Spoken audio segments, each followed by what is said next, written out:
The next day, Queen Esther finds out that Mordecai was wearing sackcloth and ashes at the palace gate. Esther told her servant to quickly go to Mordecai and ask him what was wrong. Queen Esther wants to know what is wrong. Tell Queen Esther that the king has made a decree that on the 13th day of Adar, all Jews, men, women, children, are to be killed. And now it is up to Esther alone to convince the king to abolish this decree. For who knows, maybe this is the reason that she made it to be as the queen.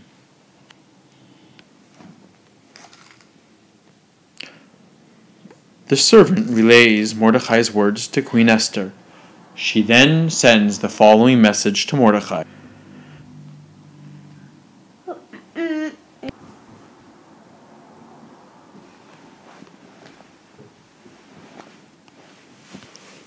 The Jews should fast for 3 days straight. After that, I will approach the king, and if there is a chus, Hashem will help cancel the bad decree.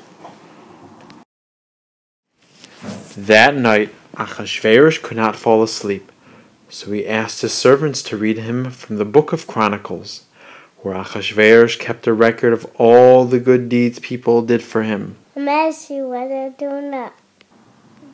Read to me the book of Chronicles. Yes, Your Majesty. Just 1 second. Let me get the right page. Okay, here. What? No. Wait a sec. What? No, not that. What? Yeah. Children, what was happening here was that every time the servant turned to the page, it talked about the story when Mordecai saved the king's life back. When Mordecai heard Bigsan and Sirash talking all about their plot to kill the king. And now every single time the servant, who was also HaMon's son, turned to this page, he didn't want to say what was written. But Hashem was making a miracle, and every single time the page kept turning back to where it said that Mordecai had saved the king's life. What's taking so long? Okay, Mordecai saved the king's life by overhearing the plan between Bigsan and Sarash and told it to Esther. What did we do for Mordecai? Nothing. Just then there was a noise from outside. HaMon's here. Hi, HaMon. What do you think I should do for someone that I want to honor? HaMon thinks to himself, I think the king is talking about me. Who else could he want to honor? Then HaMon said, I think we should dress him in royal clothing with one of your advisors should lead him around town on the king's royal white horse, saying, this is what the king does to a man whom he wants to honor. Perfect. Go get Mordecai the Jew and do this to him. What?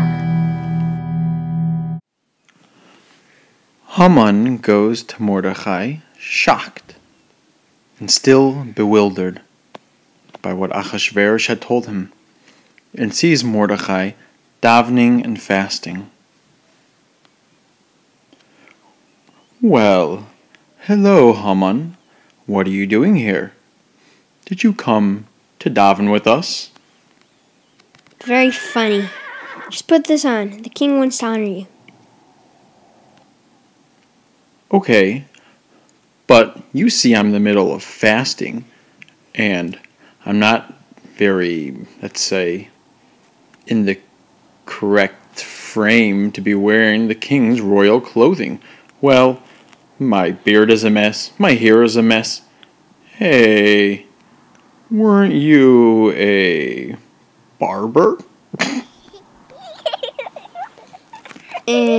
Fine. Just hurry. This is going to be a lot of fun. I love this part.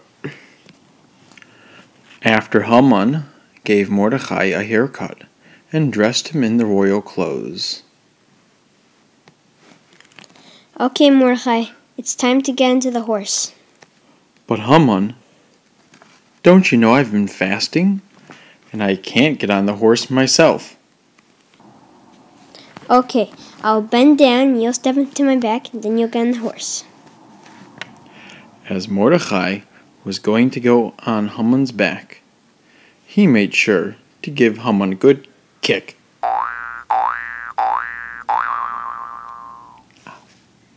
Ow! Woo! Hey, you, Mr. Narrator, don't talk like that about me, and if you keep talking like that, I'll kill you too with the juice. Okay, HaMon, just take it easy.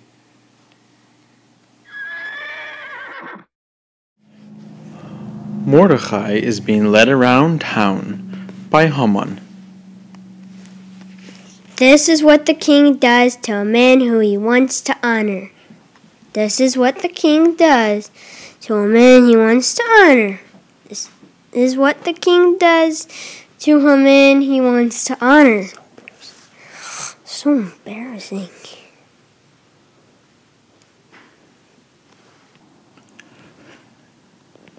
As HaMon was passing his house, his daughter saw him from afar. But she made a terrible mistake. She thought that her father HaMon was on the horse, and Mordecai was leading him around. But in fact, v'nafochu, it was just the opposite. And she dropped a pail of garbage on her father's head. And she was so embarrassed that she threw herself out of the window to her death.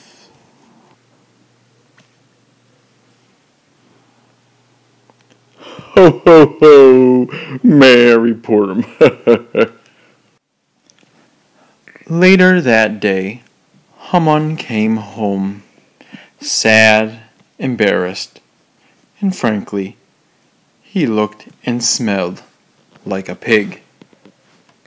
Zeresh, I'm home. Well, big deal. Big deal. Whoa! What happened to you? Looks like someone spit garbage all over your head, HaMon. Well, actually, someone did. Just then, the king's messenger showed up to pick HaMon and bring him to the party. Well, HaMon, woo, man, HaMon, it's stinking here. We gonna call code red here. I can't breathe. Oh, I can't breathe. Call the hazmat. Call the hazmat. But I need to take a shower and I smell and yeah. You need to come with us right away.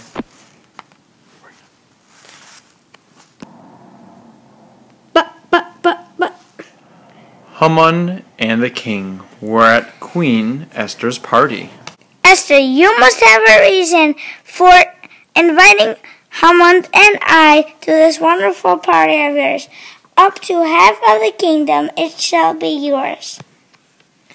Well, I don't need land. It's just that I'm Jewish, and there's a man who wants to destroy it, wipe out, obliterate, demolish, devastate, tear down, put an end to, slaughter.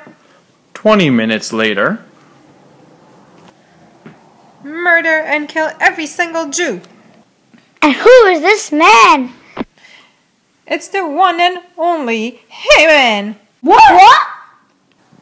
No, why? No, you can't kill me. Free haircuts for everyone. I'm the biggest and meanest Russia in the whole entire country. You can't kill me. What are you doing to my queen? Let him